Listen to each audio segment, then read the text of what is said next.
A gente já vai para a nossa edição de número 74, né? Edição de número 74, julgados comentados do TSE, tá? A gente já começa, a gente tem um julgado bem interessante sobre órgão colegiado e inelegibilidade, tá? É um julgado bem importante.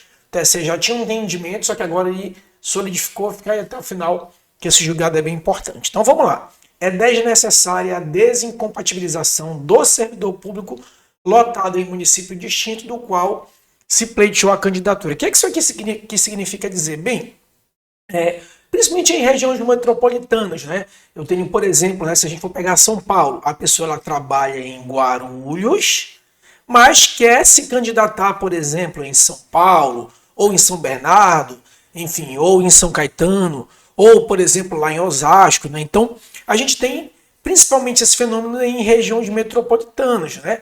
Então, a pessoa trabalha num lugar e ela quer se candidatar em outro, tem um domicílio eleitoral em outro lugar. Até porque, só para lembrar, né, o domicílio eleitoral não necessariamente se vincula ao domicílio civil ou à residência. A gente pode ter o domicílio eleitoral em razão de outro motivo, né? Vínculo afetivo, comunitário, enfim. Então, é possível isso acontecer. Então, se eu sou servidor público, por exemplo, em Guarulhos, e pretendo me candidatar em São Paulo, capital, ou em Osasco, né, enfim, ou sou servidor público em Recife, pretendo me candidatar em Jaboatão dos Guararapes, ou Olinda, isso não importa a minha desincompatibilização. Ou seja, o fato de eu ser servidor público em uma cidade e me candidatar em outra, isso não quer dizer que eu sou obrigado a me afastar do serviço público para poder desincompatibilizar, né, ou seja, para evitar uma inelegibilidade, porque a eleição ocorre em município distinto ao qual eu sou lotado como servidor público, tá bom? Então o entendimento é importante do TSE,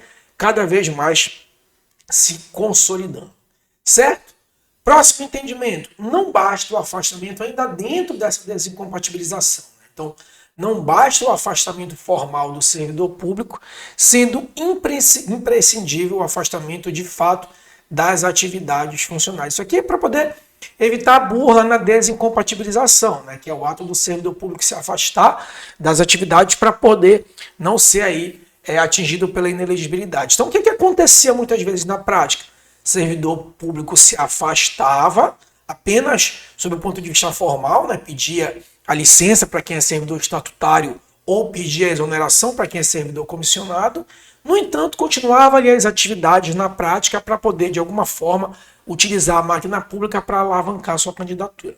Então, você entende que as duas coisas têm que ocorrer, tanto o afastamento formal quanto o afastamento de fato, né? Então, portanto, servidores comissionados devem pedir exoneração e não praticar as atividades, e servidores públicos devem formalizar sua licença e também não ter mais vínculo durante essa licença com a administração pública. Certo? Próximo entendimento, a destituição do conselheiro tutelar é equiparada à demissão de servidor público para fins de inelegibilidade.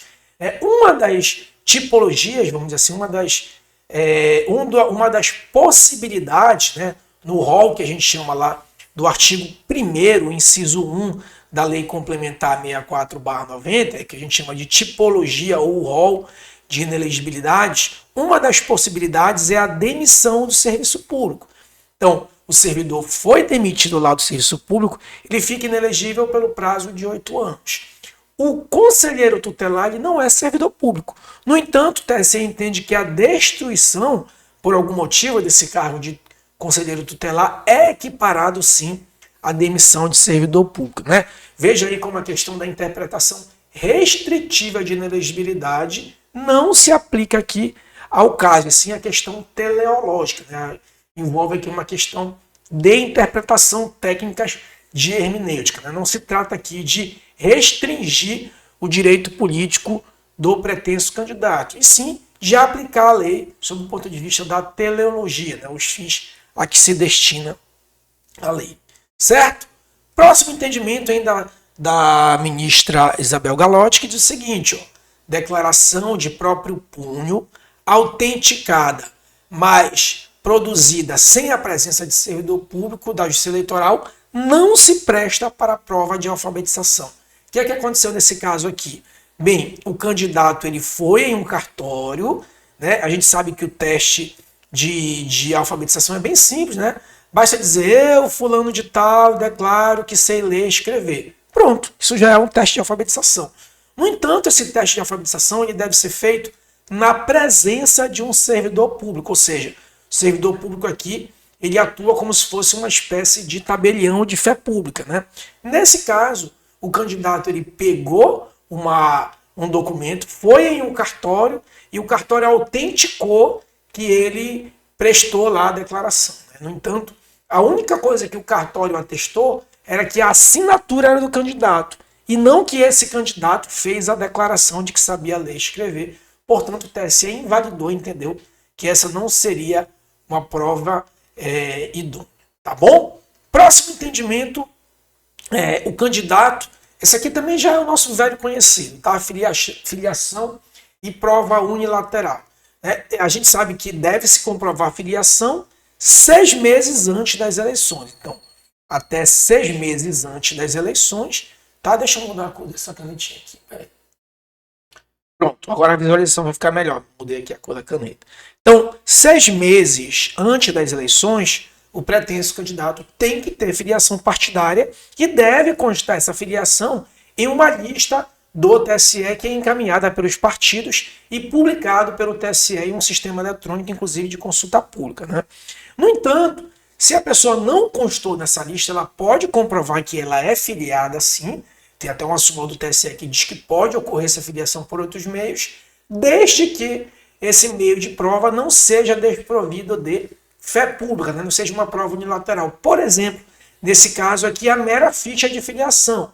Então, é uma fichazinha lá que fulano preencheu, José da Silva, requerendo a filiação ao partido X ou Y. Bem, isso é uma prova unilateral sem nenhuma fé pública, né? Não há ali uma perfeita combinação de vontade, sim uma comprovação unilateral de que o eleitor pretende se filiar. Então, é possível demonstrar filiação por outros meios, desde que não seja uma prova aí unilateral destituída de fé pública, tá?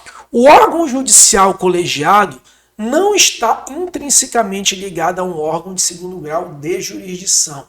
Bem interessante essa questão aqui, a gente vai inclusive destacar, né, que agora a gente pega os principais julgados e destaca e faz um vídeo separado, mas só para adiantar, o que acontece? A condenação por órgão colegiado, ela não quer dizer que é uma condenação por órgão de segundo grau de jurisdição.